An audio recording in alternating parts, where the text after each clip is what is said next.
Boom. We're live yet again. Yeah. Yeah. A lot happened this week. I was sick this whole week. Really? Again? Yeah. Well, I feel like we both just got over sickness. We did. We've been sick. But I got this weird head cold thing. Maybe 2 days after our last episode. Oof. Because I felt sick Friday morning, drove down to Phoenix, helped my sister move into her new house. I was sick that whole time, and then today I woke up and I was like, you know what, I feel kind of normal, but just still stuffy. I still had mucus stuff, which is weird because I had bad allergies here last week, so I thought it was just allergies, and then it just kept getting worse and worse. So I was like, ah. But I'm okay now. Mostly? Yeah, mostly. Well, I still got, the boogies from the head cold. And then everyone... Dude, okay, so in my office yesterday, 7 people called out. Jesus. Out of, a group of, 30? Or, 27? Oof. Yeah, so it was tough, man. It was tough, but... Oh, well. Most of them were here today. Yeah. And you were sick, too? This past week? Or was it the week before when you were sick? I know you were sick 2 weeks ago. 'Twas the week before, sir. There you go. Alright. Well, everyone's getting sick. I don't think it's the coronavirus. Everyone's down with the sickness. Oh, Karaoke guy. Karaoke guy, yeah. I love that video. It's a tribute to the karaoke guy. But anyway, yeah, so we got some juicy stories today, as always. More coronavirus stories for sure. Can't stop, won't stop. I know I do. Well, apparently it's making big waves in the tech industry as far as making delays and things like that. So I'm gonna talk a little bit about that here today. Some Amazon stories I got today. Some supercomputer stories I got. What about you? What's a preview of the gaming stuff we got this week? A lot of surprise launches, a lot of free stuff. Excellent. And a tad bit on coronavirus, not so much it canceling stuff, but some things happening now that weren't happening before. Yeah. I agree there. And why is our visual just paused? There we go. I think I paused it by accident. It does not like to be put down. Yeah, not today. And I don't know why it's constantly but I don't know. Our mic's fine. Let's see, is it this one? No, I don't think it's that. That's not even playing. Yeah, maybe something else. It doesn't matter. Anyway, people are just going to have to suffer through seeing the same graphic if they watch the YouTube video. Which, by the way, subscribe to our YouTube channel for our podcast episodes, because there's only 2 subscribers, and I'm one of them. I think I'm the other. And you're the other subscriber. But we keep getting 10 to 12 views, and I know the last episode I didn't watch. I want to say I watched the one before that, though, and the one before that. Yeah, same. So there's definitely people watching. They're just not subscribing. Yeah. So subscribe if you're watching on YouTube. Which, if we get more subscribers and more people are interested in watching, we can go back to being live. Yep, and just do it live on YouTube instead. Maybe that's a better streaming option than Twitch. I don't know. Depends on you guys. But you let us know with your viewership numbers. If YouTube wants to buy our exclusivity for our 12 viewers, I'm all for it. Yeah. Get paid the fat endorsement checks from YouTube. Fat $12 for 12 people. Woo! Dude, that'll buy us tacos every week. That will buy us tacos. Fit the theme of the podcast. But we can only dream. Anyways, let's do what we always do. Let's drive right into the wall that is our stories. And I will spearhead the tech section as always. Maybe one of these days we'll mix it up. Have you do the tech and I'll do the gaming and see if anyone notices. I feel like we'd have to prepare well before the show, because a lot of tech stuff I am not very well versed in, so I'll be talking and have no idea what I'm talking about. Fair enough. We'll plan for that. But as long as we prep, I'm sure we can get it down. Yeah, definitely. We'll make it happen. We'll where there's a will, there's a way. Yeah, first tech story on the chopping block today is that YouTube is actually demonetizing videos that say coronavirus or like Wuhan, China, that sort of thing. And everyone's being pissed about it. I caught on to this earlier because a lot of the tech YouTube channels that I subscribe to have expressed this as well. They're like, we can't say the name of the virus, so like they go around it by calling it like human malware. That's what Gamers Nexus, Steve from Gamers Nexus does. And there's also other tech YouTube channels like Jay's 2 Cents where they just straight up say coronavirus and they don't mind getting demonetized. But some of these people live strictly off of what they make on YouTube. So It's like they can't afford to just say coronavirus. Fuck, dude. Our YouTube video is going to get flagged because I'm saying coronavirus. I mean, I don't think... Are we monetizing our videos? We're not we don't have the platform yet to monetize. We have 2 subscribers. So we're monetizing ourselves. So, yeah. I just hope our video doesn't get flagged for me saying coronavirus. But anyway, a lot of other popular YouTube channels are. And so it's it's a big deal. It's a big problem for a lot of these YouTube channels, especially for informative ones, where people just want to talk about how it's affecting their relative industries. Like in the tech section, a lot of the tech manufacturing is done in China and the surrounding countries. Yeah. So this is affecting production in an unprecedented level. And I'll talk about that a little bit here in a second too. Did they give a reason why they're doing it? So, yes. So, apparently it's because of YouTube's, advertiser-friendly company guidelines. YouTube's guidelines, the advertising guidelines state that sensitive topics, usually like a recent event with loss of life, typically as a result of a pre-planned malicious attack. They said that those are, things like that are normally not suitable for advertising. And these videos are they can stay uploaded, but they just won't be advertiser friendly, and you can't make money off of them because they're not showing ads, right? And so YouTube has officially stated that the coronavirus outbreak is now is being considered a sensitive topic. That's dumb. So yeah, and so they said, quote, "As such, all videos focused on this topic will be demonetized until further notice." And that was a direct quote from Tong Leung, who is the product officer at YouTube, and he said it in an official YouTube video. There's gotta, I imagine there being some pushback, only for the simple fact that there are medical informative channels that I could see definitely covering coronavirus, and for that to be flagged just because of that is dumb, especially considering coronavirus, even though the media is blowing it up, it's not as dangerous as the flu still. Yeah. So you don't see videos of the flu getting flagged or demonetized. That's kind of whack. Yeah. I think so. I definitely get both points of this perspective, right? Like, on one side, I definitely understand the creators being pissed that their videos are being demonetized for such a topic, especially when they want to talk about how it's affecting them and their industries.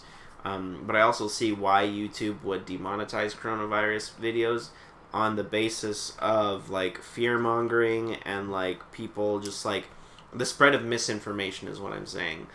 Because I've already heard a ton of conspiracy theories about coronavirus, about how one of the world's most advanced disease control laboratories are in Wuhan, China, and so there's a big conspiracy that someone purposely leaked out this designed coronavirus, actually designed by scientists, left there, and now it's taking its toll on the world. And see, that's the reason that I thought you were going to give is fear-mongering. I thought that was going to be YouTube's reason, but for them just saying it's a sensitive subject, kind of... Yeah, for sure. And then, of course, there's a whole conspiracy around China not actually reporting what's going on with the coronavirus, because they did that before in the early 2000s with the SARS virus. Like, they were not reporting how many people were infected, how many people were killed, when it happened.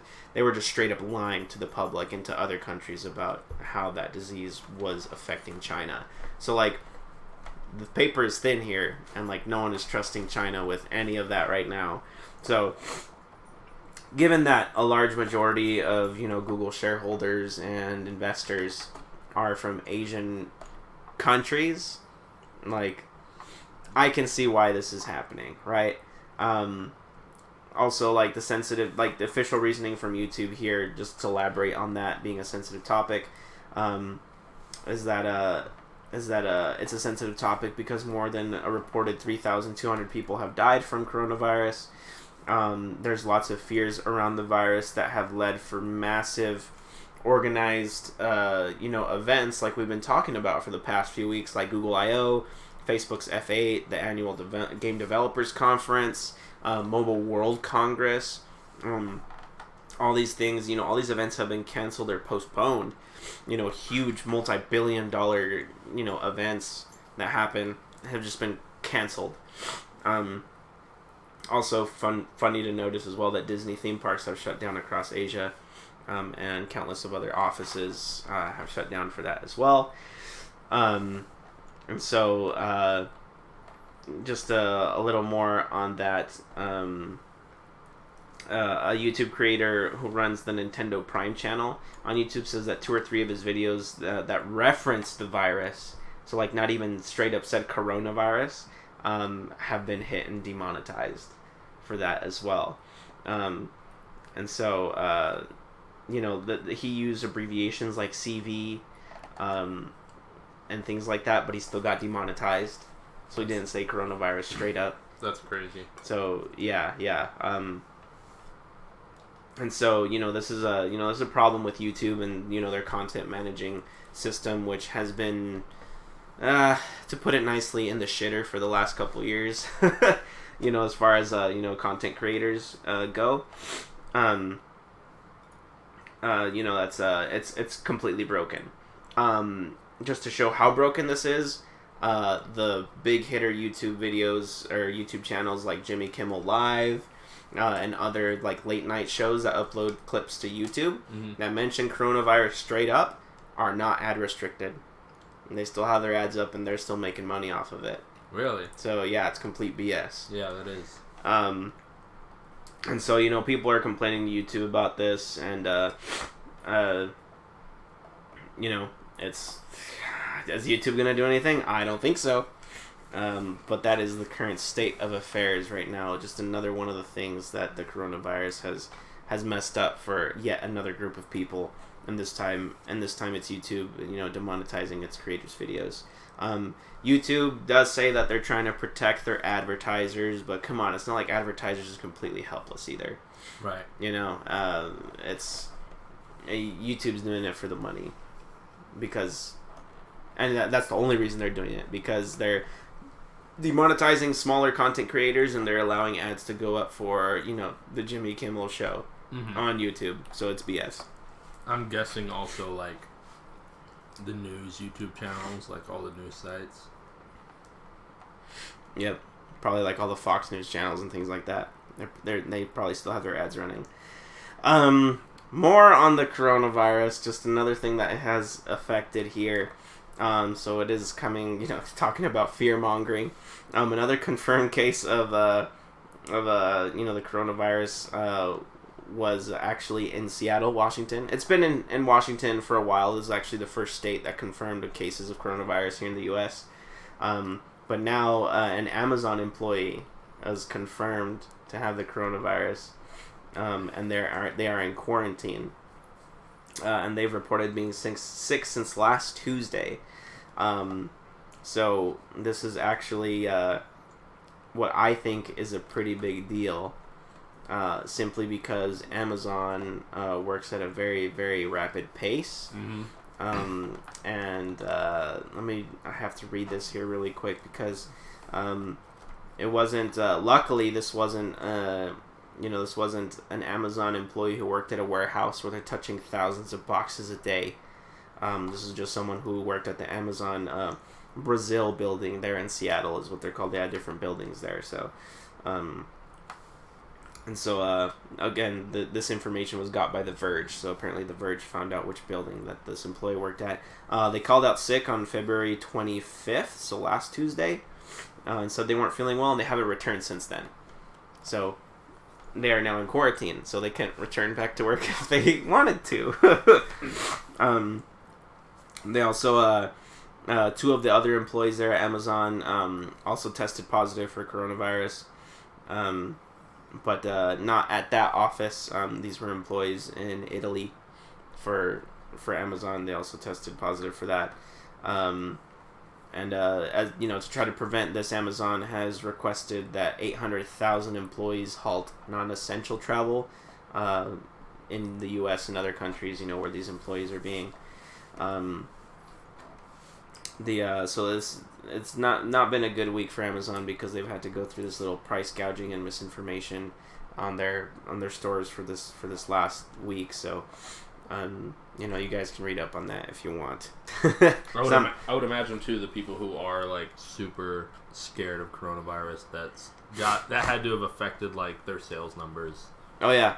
For sure. Well, I mean, this is not a story that I don't think either of us will cover, but the stocks for the Corona Beer Company have dropped massively. Oh yeah, they were offering a bunch of money just to change the name of the virus because like they knew it was gonna affect them super badly, and it has. Well, I mean, there's a bunch of freaking stupid ass people out there too who think the coronavirus is because of the beer. Like you dumb mother effers. Like when everyone's getting coronavirus, but you only drink Modelo. Yeah, it's Modelo time.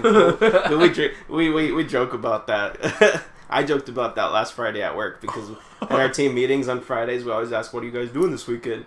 And then I was like, "I'm gonna be helping my sister move, and I'm gonna get over this Modelo virus that I have." And all my coworkers were like, "Hey, it's Modelo time!" It's like a meme at the office at this point. But yeah, so not a fun time for Amazon here either in the tech sector. This third story that I have is actually on the recent Pixel update. Let's see if I can actually go to this link that I have shared on my docs here. I press follow link and it doesn't take me anywhere. So let me go ahead and just copy and paste it. But anyway, there was a recent Pixel update for Pixel phones, and in that update was a couple of feature updates, mainly some slight UI tweaks. Oh my gosh, this freaking link won't open, so I'm just gonna Google it. But anyway, there's a slew of updates here for the Pixel. And it was really just a feature drop, so it focused on bringing a couple more points of usability to the Pixel phones. And so amongst those is actually a feature that has been on iPhones for quite a while. It's about 3D touch, actually. So, you know, on iPhones, I'm not an iPhone owner, but on iPhones, there's this feature called 3D touch, right? Uh-huh. And on 3D touch, basically it's pressure sensitive to your touch. So like there's a couple levels. If you lightly tap your screen, or if you know with your finger just push down on your screen, that can activate different context menus within you know your home screen or your settings or whatever the programmed application may be by the developers, right? So the funny thing about this is that Apple actually had to design an entire haptic engine to implement 3D touch on their iPhones when it first came out. And I remember this being a freaking huge deal. Like, this was back when, like, the Android and iPhone wars were, like, in the heat of battle. Uh-huh. And people were like, oh, like, we have 3D touch. Like, that's more usability on iPhones. And I'm like, all right, well, try to run a command prompts on your iPhone. Tell me how that goes. Like a shell, you know, or something like that. But anyway, so this new update for the Pixel, this is for the Pixel 4 specifically. So the Pixel 4, I believe I don't think they called it anything in particular, just to avoid, you know, tipping toes with Apple there for the feature. And and it's not even marketed either.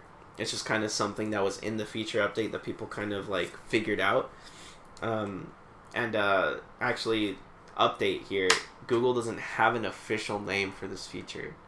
It's just there, which I think is pretty cool. That means they're trying to not step on Apple's toes.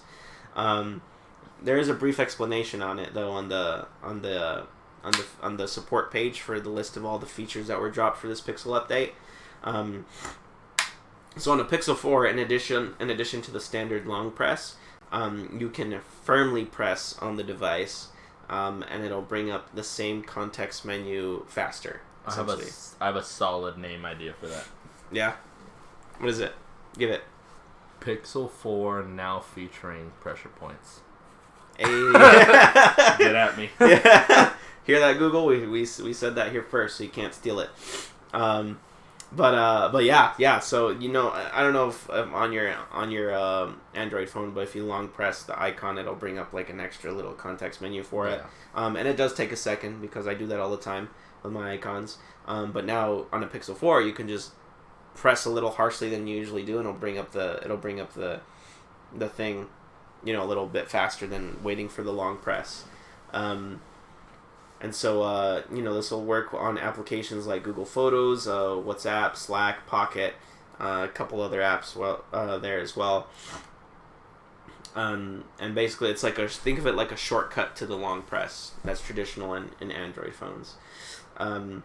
And so this was, again, a software update that Google just pushed to their phones that required no new hardware. And that was like a big deal for Apple when they come out with 3D Touch. They had to design a whole new haptic engine, which means they had to basically recalculate how the iPhone screen perceives pressure or capacitive feedback on the screen, as well as having like a new motor in the phone for it to give you feedback like for that 3D Touch. It's insanely complicated, right? But everyone's expecting this feature update to come out to other Pixel phones, but it's on the 4 exclusively right now. So we'll have to wait and see if that happens. But I chalk that up as a win on Google's Android versus iPhone war here on that. And that is a win for me in my book, in my camp, because I am Team Android. So one more tech story here, actually. This is another AMD story. I know. Just chill, okay? Just chill. AMD's doing very well. They were not doing well for the better part of a decade, so we got to give them all the kudos that they can get at this point before they become complacent and suck again. But basically, I believe it was in May of 2019, AMD won a bid for the United States Department of Energy to supply hardware for the Department of Energy's next supercomputers. Ooh. And they won that bid against both Intel and NVIDIA. So this was like a big deal, right? And so today, I believe, yeah, it was 8 hours ago, actually. So this is a hot off the press news. But AMD scored another big win today with announcing that the Department of Energy has selected AMD's next generation EPYC Genoa processors, which is just a code name, for the Zen 4 architecture. Keep in mind, right now we're on Zen 2, so this is like a really far off thing that we won't get in the consumer end of things anytime soon. But the Zen 4 EPYC, so they're server grade Threadrippers essentially, as well as the Radeon GPUs.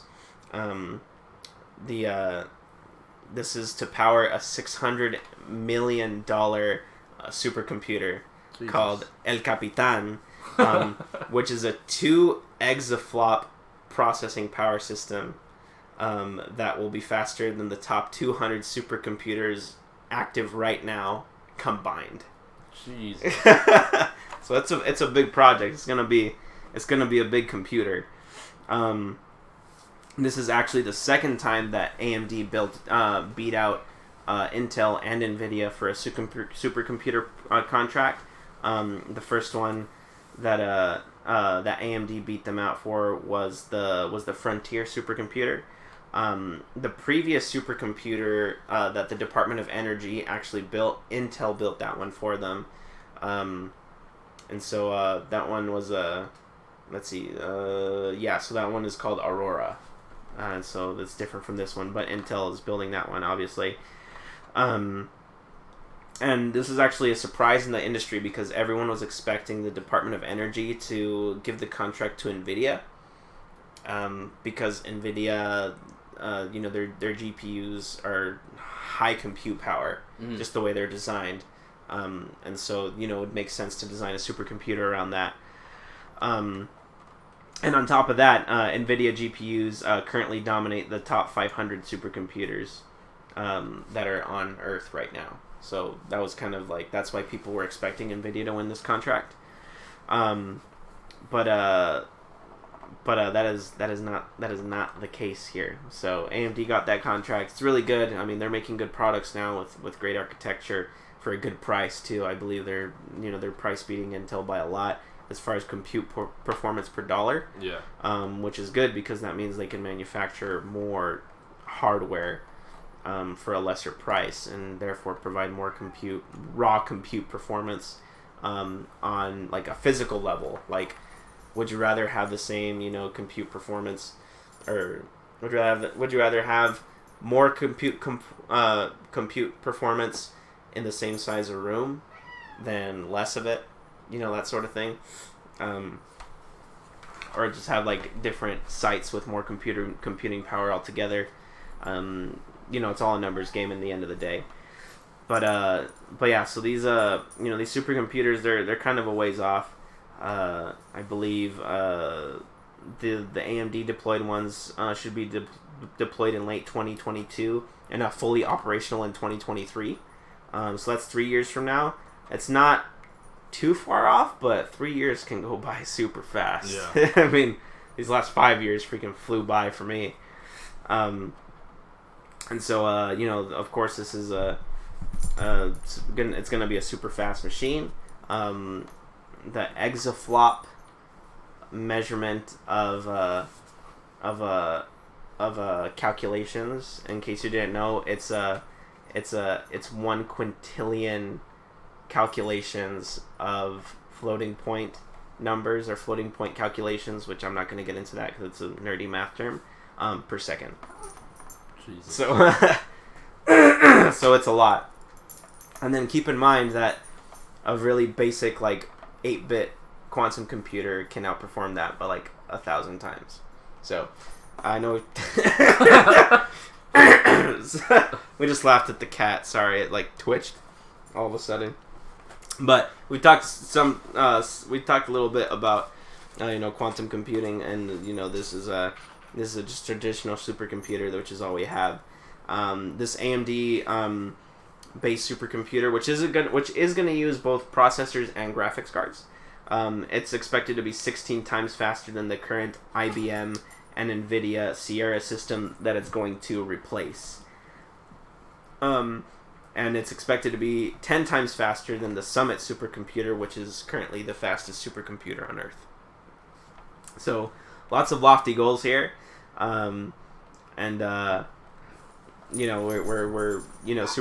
Super compute performance is really something that we don't hear about, but we definitely underappreciate, just because there's so many things that drive modern marvels using supercomputers, like weather simulations and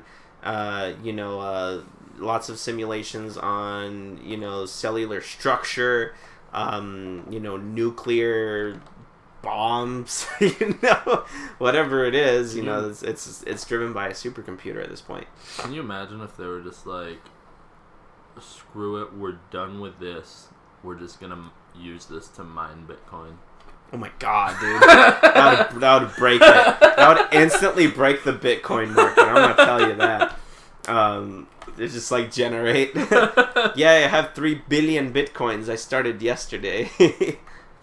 That'd be wild. They'd control the Bitcoin market for sure. But yeah, so I mean, I'm gonna spare the expenses to what exactly the specs for this computer, this massive supercomputer, is gonna be. But just know that it's gonna be super fast, and you'll never be able to use it yourself, which makes me want to cry. But as far as the tech news, that is really it that I have to offer for this week. Heard that, sir. Well, then I'll jump straight into the gaming section. First up, we actually have Halo actually just surprise launched Combat Evolved on Steam. I saw that. They said it was going to be coming soon, and then like the very next day they released it. I guess that was as soon as it can get, I guess. Yeah. So obviously, since it is part of the Master Chief Collection, it has both the old and the new graphics, which you can switch between. Yeah. For nostalgia purposes. Yeah. Let's see. And of course, it is. You can buy it either if you have the Master Chief Collection. If you bought that on Steam, you can obviously just download it for free, or you can buy the game separately. If you didn't want the whole collection, you can purchase it for $9.99. Really? Yes. Damn, that's cheap. Yeah, that's not bad at all. I want to say the only one that's going to be cheaper than that is the Halo 3 ODST, which I believe is going when it drops is going to be $4.99. Dang, dude, that's so worth it. Yeah, they're great games. Yeah. Obviously, you get it cheaper if you buy the bundle, but I was definitely surprised that they dropped out of nowhere because I thought it was at least going to be another month or two. Yeah. And for them to not have a date and just be like, boom, there you go. Game. But for Halo, that is all. Moving on, we got some League of Legends news. Quite a few stories from them, actually. Their forums are going to be closing next week because Riot claims that their popularity has decreased significantly. Yeah, their boards. The Riot message boards. Yeah. I blame Reddit. Like, seriously. Yeah, I can see that. Everybody uses Reddit for literally any kind of forum. Yeah. And they currently have, like, from what I understood there, I think Riot's going to have an official Reddit. So it's basically like they're moving the forums. Yeah. Basically. Starting March 9th, they're going to be closing. Let's see.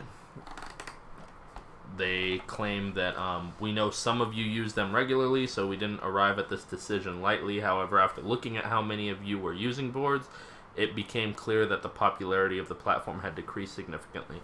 Both players and rioters have migrated to other community discussion platforms such as Reddit and Discord, leaving boards underpopulated.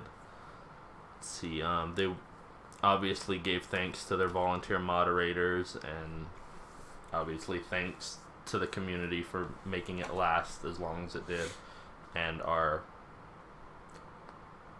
happy to be able to keep doing it on another platform still. Yeah, very true. Let's see, and then also with League of Legends, the client is getting a revamp. Finally. I know. I still feel like this client hasn't been around as long as the previous one. Oh, dude, the previous dude. I remember. I went back to my YouTube like highlight playlist for League, and I saw one that was like with the old client, and I'm like, dang, dude, like it feels like that was forever ago, but it wasn't. Let's see. Riot admitted that the client is not in great shape. It cites bugs, lag, memory leaks, crashes, and freezes. It says biggest that all of them are obviously, of course, very concerning and pretty annoying to deal with. I've experienced all of those, by the way. Really? Yeah. I want to say I've but see, I don't know if I was truly experiencing it because at the time when I thought I had a booty computer. So I'm blaming most of it on my computer, but I have had at least, I think, one client crash on this PC. Yeah, you know, the one that really scared me was the memory leak. because all of a sudden my computer's running like trash, and I check Windows Task Manager, and the League of Legends client is taking up like 10 gigs. Jeez. I'm like, I don't think it's supposed to do that. Oh my god, yeah, I have not had... Yeah, but everything on that list I've experienced, dude.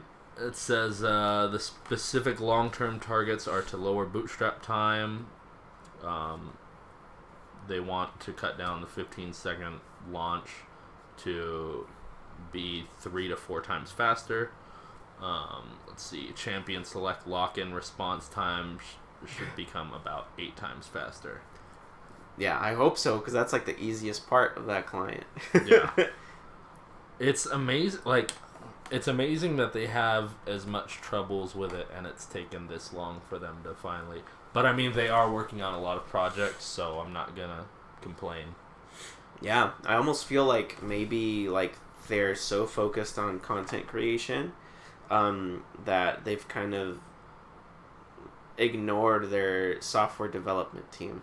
I could see that. Just because they're not working directly on a champion design or a skin or TFT or any of the other billions of projects that they announced. You know, that was one thing that I did notice when Riot had their big day of announcements where they announced all the games and their plans and stuff, is that they said nothing about like software dev. Like that's a big deal, dude, for a company that runs off of software. Like they make games. Software development's kind of important. It is. However, I feel their announcements were just for the simple fact that it's kind of... I feel like a lot less people would be hyped about the software after they announced, what was it, like 4 new games? True. All supposed to come out within the next, like, 2 years. Yep. And speaking of projects, Valorant, Riot's new free-to-play hardcore FPS, is actually launching this summer. Woo! A beta will come out sometime earlier, but they have not announced a specific date. Yeah. So a couple things happened with that this week, I feel. Did you hear about the leaked video about gameplay and alpha? Or it wasn't leaked, I guess. They released I was going to say, alpha. I didn't know it was leaked, but yeah, I heard of the video. I haven't watched it. Me neither. But they released the alpha gameplay footage of the game. I haven't seen it yet, but I know from the announcement originally, from the Riot Game Days, that it was something that I thought I could get behind. It looked really cool.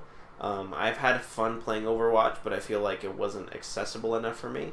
Like I just didn't know what to do, so I was just kind of just doing whatever. And see it, and the CS:GO is really competitive. So it was like, if you haven't been playing it for 10 years, it's hard to get into it. Yeah. But this game, I don't know. This game just looks like fun.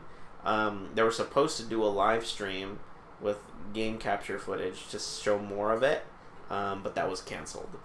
I forget the reason why, but that was a shame to see that canceled here, because it was, to draw more hype. I was hyped to see it, but now it's canceled. I feel like I really want to see the footage, but I'm stopping myself because I want to go into this game not knowing what to expect. I mean, obviously I know they said it's supposed to be as fast-paced and shooting's supposed to be as precise as CSGO, and then of course all your characters have the abilities, which is like Overwatch 5v5, so I know it's going to be like that.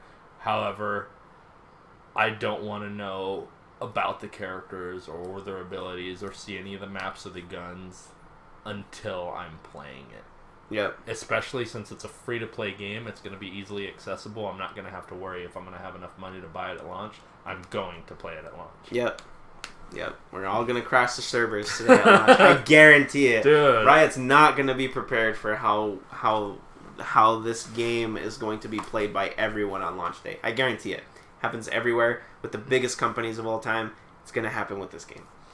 Yeah, I mean, because even with big games where they know they're big, they can never properly prepare. No. I'd be surprised if their servers didn't crash. Yep. Because or 40-minute queue times. Because even with like Grand Theft Auto 5, I know you don't really play Grand Theft Auto, but do you remember? I'd like to. Do you remember the problems they had at launch? Nah, I wasn't here for that launch. I was in New York. Dude, their launch was so big and so many people were trying to get online at once that you couldn't properly play online multiplayer till I want to say like 3 or 4 months after launch. Months? Months. Holy shit. Because they could not keep up with the demand.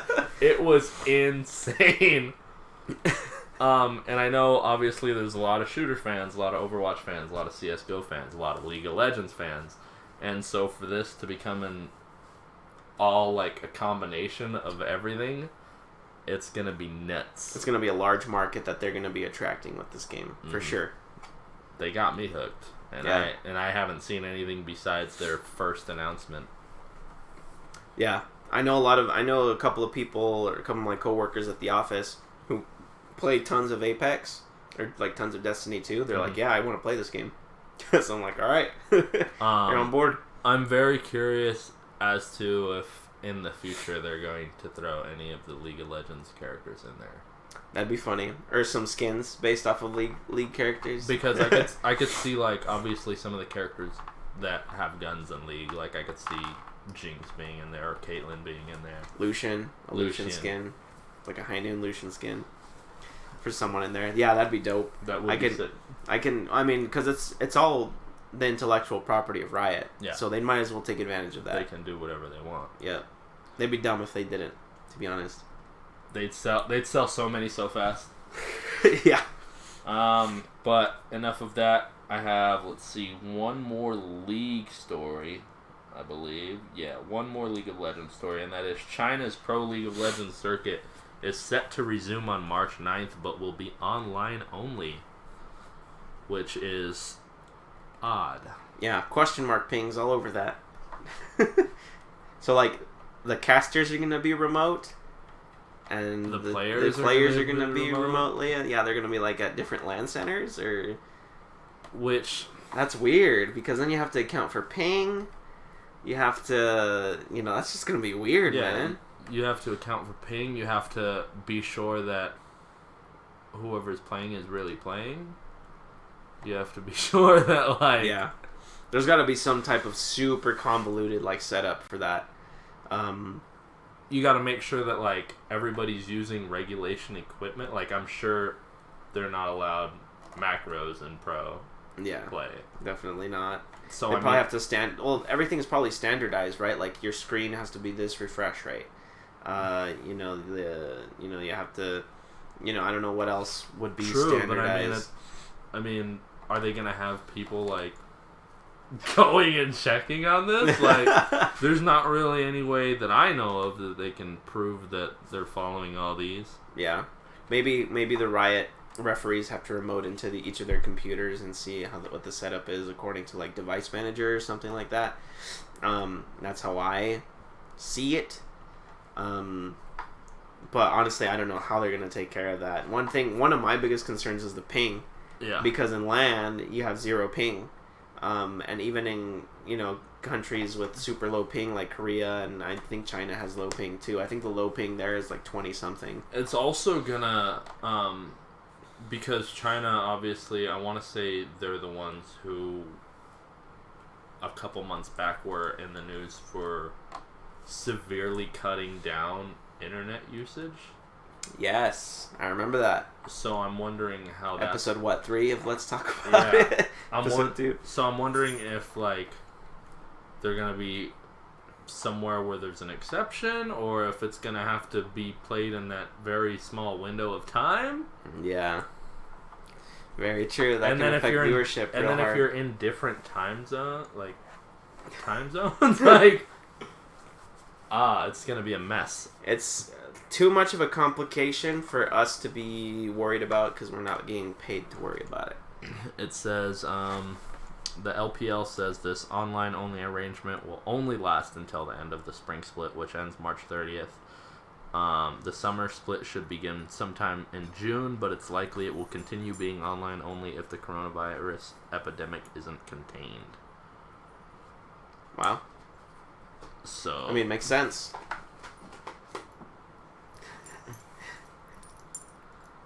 That's so weird. Let's see. Oh, it says here, players will be attending matches from their club headquarters. The only exception are players in quarantine provinces who are currently unable to leave. So, I mean, I guess they will... The teams themselves will be together as long as they're not in quarantined areas. Yeah. But weird. Imagine Still. being a player in quarantine. You'd probably get, like, smack talked by your team so hard. Oh, yeah. Let's see. And then here's one that I know you are going to love as well as a lot of other people. One of EA's unannounced Star Wars games leaked 9 hours ago. Yes! Hot off the press story. It is called Star Wars Project Maverick. Let's see. It was leaked, I believe, on PlayStation 4 store. And the picture shows basically 4 to 5 X-Wings flying towards a Star Destroyer. Yeah. With the logo stamped over the front. I'm kind of stoked. I'm not it's really hard for me to like flying games, which I'm assuming this is going to be kind of like X-Wing or like Ace Combat, that sort of thing. But yeah, keep it going for me, sir. Yeah. But I mean, literally the last game I played was an Ace Combat game. The last game that I played was an Ace Combat game, and it was fun. And I remember playing Star Wars Battlefront Renegade Squadron, and the flying in there was pretty dope from what I remember. I have to watch some YouTube videos about that just to refresh my memory. If the flying is like it was in Battlefront 2, I could see myself playing this because I really like the way it handled. Definitely it being Star Wars helps it out, because if it was just some random flying game, I probably wouldn't play it at all. Right. Yeah, it's got the Star Wars skin buff on it. Yeah. Let's see. Especially with it being Maverick. You know, that's like a play on Top Gun. Yeah. You know? So maybe this is going to be like the story of like a hothead pilot who like, you know, is in the Rebel Alliance. Dude, what if it's like... What if it plays into the movie universe and you're playing as like one of the popular pilots from the movie? Like, what if you're playing as let's see, like Cassian or something? Yeah, Porker. Like like Porkins or whatever his name is. they've gotta have some popular character in there. Yeah. Or what if the whole story you're the second best pilot in the Resistance, second only to Luke Skywalker, and your mission is trying to blow up the Death Star, and Luke just swoops in and does it at the end? Yeah. Oh, that'd be horrible. That would be so tilting, dude. And after that, you join the Empire. And then the second game, it's the fall of the Empire, and you lose because you're on the Imperial side. Please, Lucasfilm, hire me. LucasArts, hire me, please, to write your stories. But I'm hoping, since it leaked, we'll get some kind of official announcement or teaser soon. Yeah, they can't just leave it out in the wild now, because it's been leaked. It's been leaked. People are going to start asking questions, and eventually EA is going to be like, fine, this is it. Next up, sir.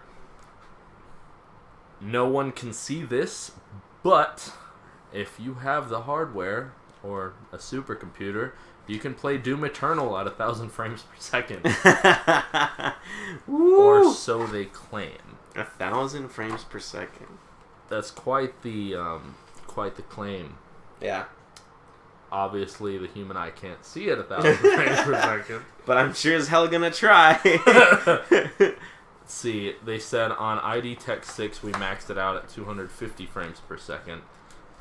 And, of course, they say this game, if you have the hardware right, could hit 1,000 frames per second. Yeah, that's wild. So I do know off the top of my head that in the previous Doom games, they're notoriously easy to run, right? Mm-hmm. And the max that they would run at, if I remember correctly, is 200 frames per second, and that's the game engine limit.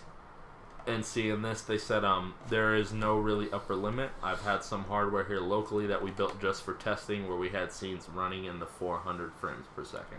There you go.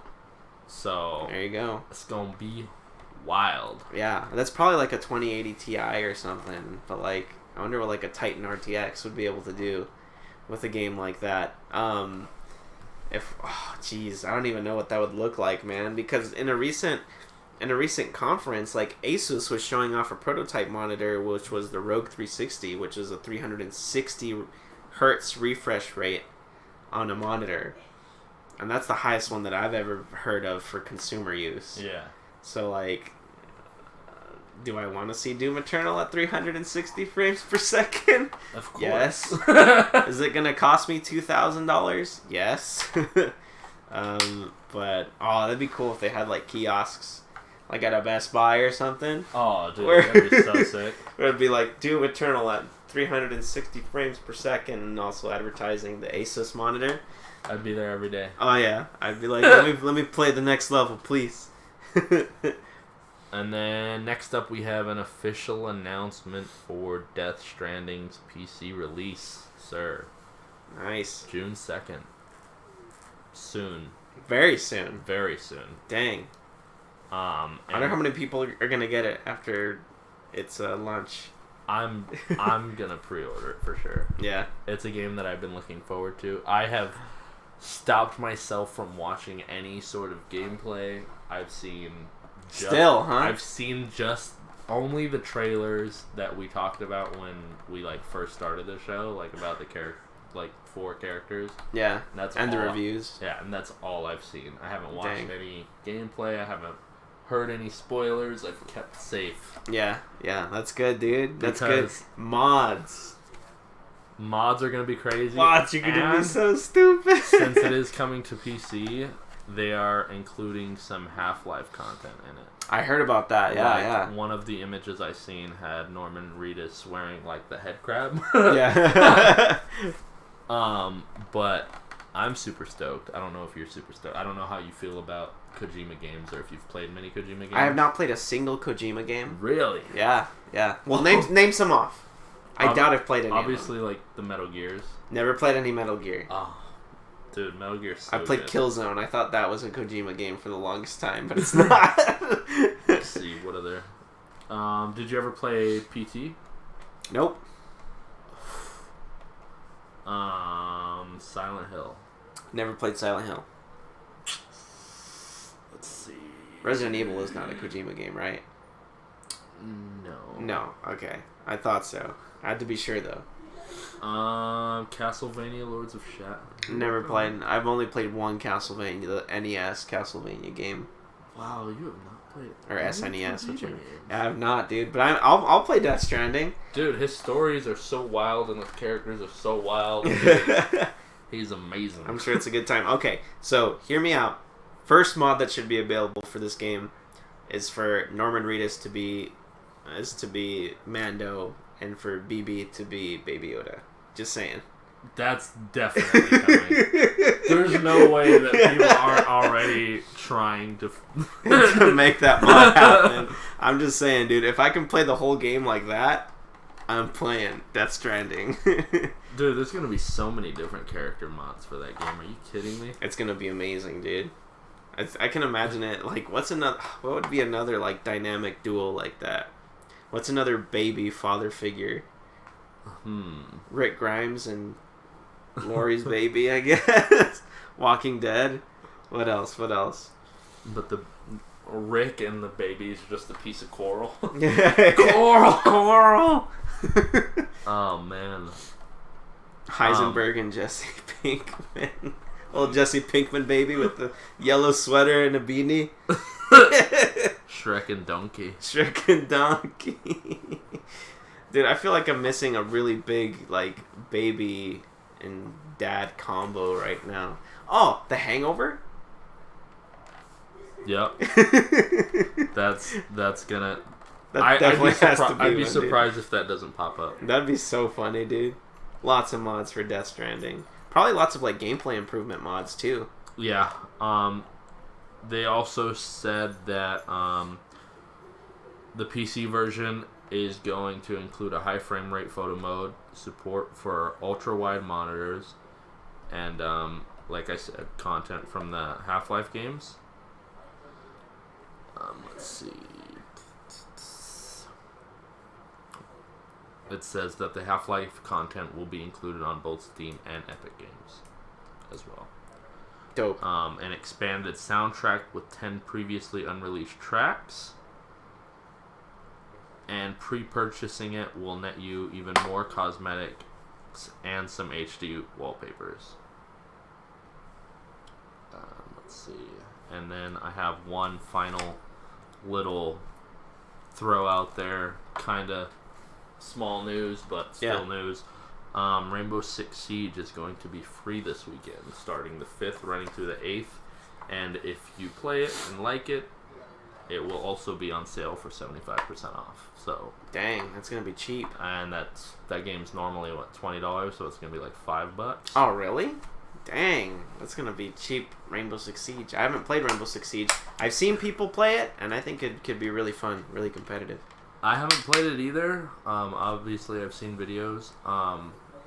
But it always, every time I hear it, it always sounds like a game that had just come out. And I don't know if you know this or not, but that game has been out for 5 years. Oh my gosh, 5 years? Yeah. Really? Siege? Uh-huh. No way. And people still play it, like, a lot. So, I mean, I'm probably going to have to buy this.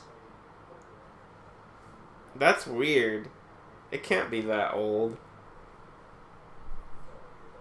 Rainbow Six Siege. Oh my god, dude.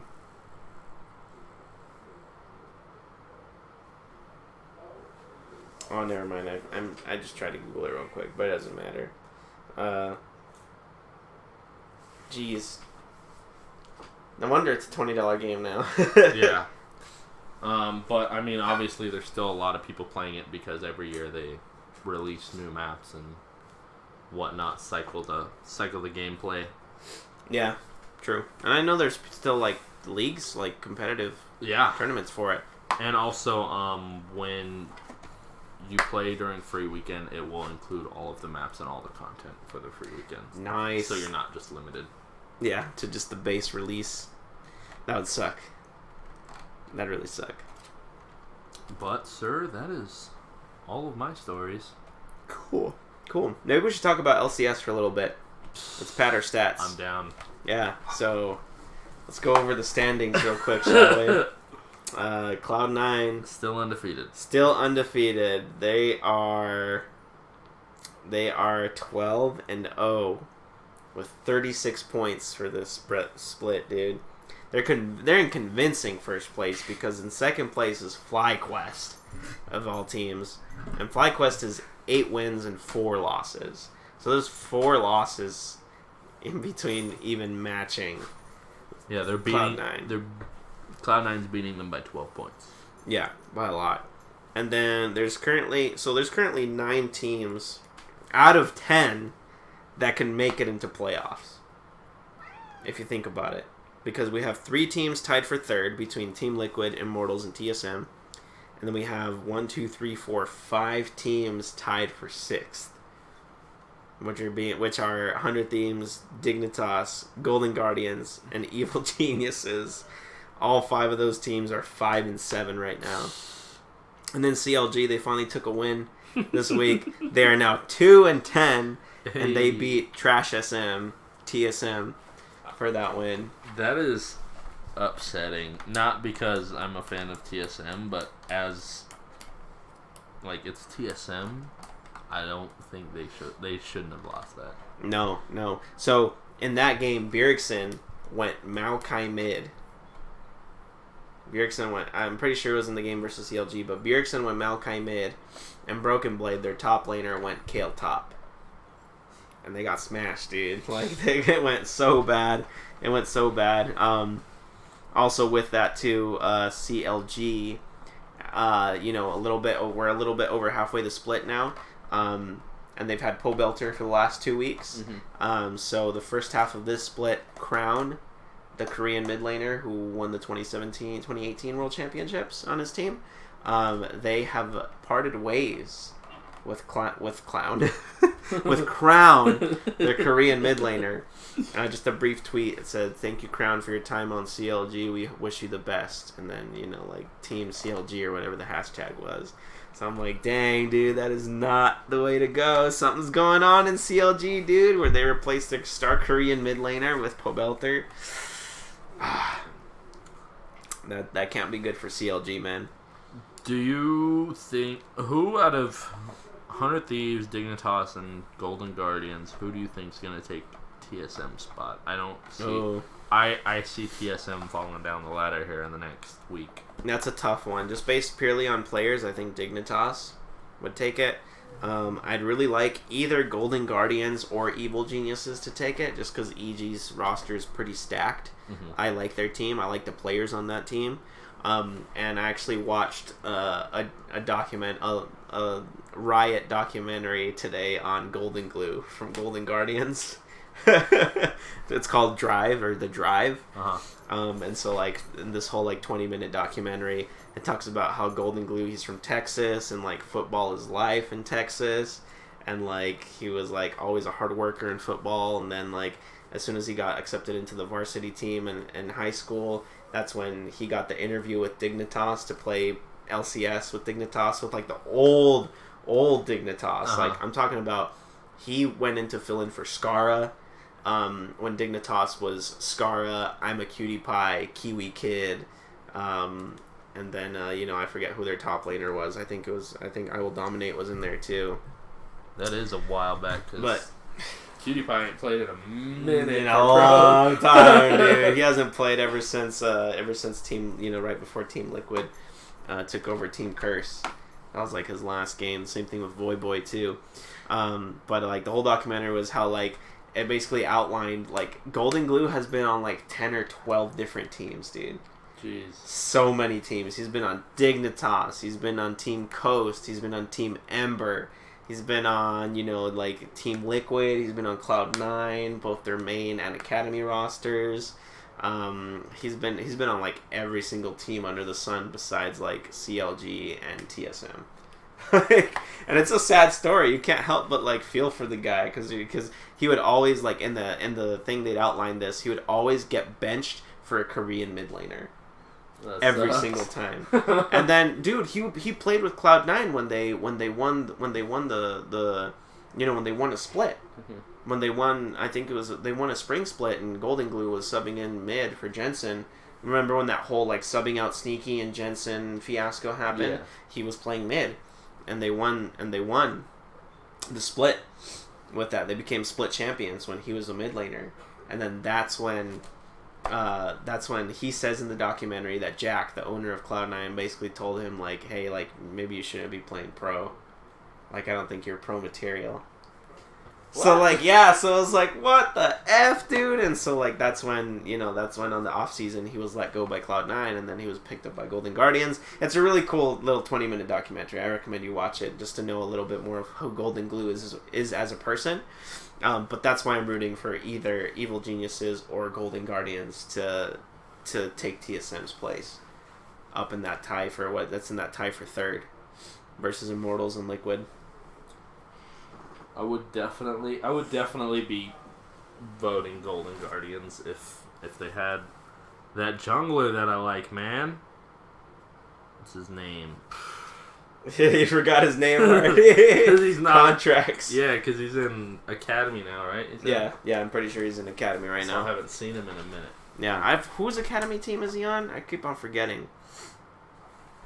Oh, I don't know. I thought he was on the Academy team for Golden Guardians, no? Maybe. I want to say he changed teams from Golden Guardians. I'm trying to find out what the Academy standings are currently. A quick Google search will maybe find that. Let's see here. 2020 spring. Currently jungler for 100 Thieves Academy. 100 Thieves, there you go. Huh. Interesting. He's probably making bank on 100 Thieves, though, even in the Academy. Because 100 Thieves is one of those teams that's just funded with money. Just money. Same thing with Golden Guardians. Same thing with with any of the NBA teams. Yeah, they're all bleeding money, dude. I remember seeing him last season, and I was like, "Who is this guy?" I was like, "He's dope." And then after I found out about him, they were like, "Go to academy." Let's see here. All right, sir. I think other things we should discuss too is that this past week, Team Liquid had their first 2-0 week since they got Broxa in as their jungler, and it was not with double lift. Really? They subbed out their academy 80s. I think he's academy. I don't know, but they subbed him in. His name's Tactical. He's an Asian player. I don't know if he's Chinese or if he's Korean. But they subbed him in because double lift was sick. He had it wasn't the flu. It was like something with high thigh something. I don't know what it is. You can look it up. But double lift was sick basically, and Team Liquid went 2-0, and Tactical looked really good, dude. It was like a breath of fresh air. I forgot that it was not double lift playing, and so double lift has been getting a lot of criticism from that because he has gone on the record saying that Spring Split is not important to him. And so that kind of explains why Team Liquid hasn't been doing well this split. And so I was listening to Face Check here, the league podcast with I Will Dominate, Loco Doco, and the X-Ride employee, Degon. I always feel bad for forgetting his name, but yeah. So all of them, they made a really valid point, is that even if Double Lift doesn't care about Spring Split, that's so offensive to his teammates like Jensen, like Broxa, where every game counts to them because they want to prove they're the best. Because of this criticism that Double Lift has been getting for not taking the split seriously and for letting this guy Tactical just show up and get Liquid the 2-0 week, they're actually letting Tactical play start on Team Liquid. And Team Liquid is actually going to rotate between Tactical and Double Lift for the foreseeable future. Probably the rest of the split, to be honest, unless one is a clearly better option than the other. But I think this is great because it's going to give Double Lift a chance to, buckle his pants, so to speak, and raise him up a bit so that he can step up to the plate and show Team Liquid why he's the star player on the team. Do you think C9 is going to go all the way 18-0 for the split? I think this split has an 85% chance that that's going to be the case. Only because they're so far ahead of all the other teams. All the other teams, man. I kind of want to go back to the first couple games of the split from Cloud9 and then look at their games and see if we could predict it back then. But, dude, they're 12-0, man. They've beat every team in the league, almost twice now. So, and they beat the best, too. They've beat Team Liquid in a dominating fashion. They've beat FlyQuest, obviously the second place team in the split. They can beat TSM. They can certainly beat CLG. Which is who they're playing this weekend, TSM. They're playing TSM. Dude, ready for 13-0. Dude, if they lose, I'll be so salty. Yeah. TSM just lost to the worst team right now.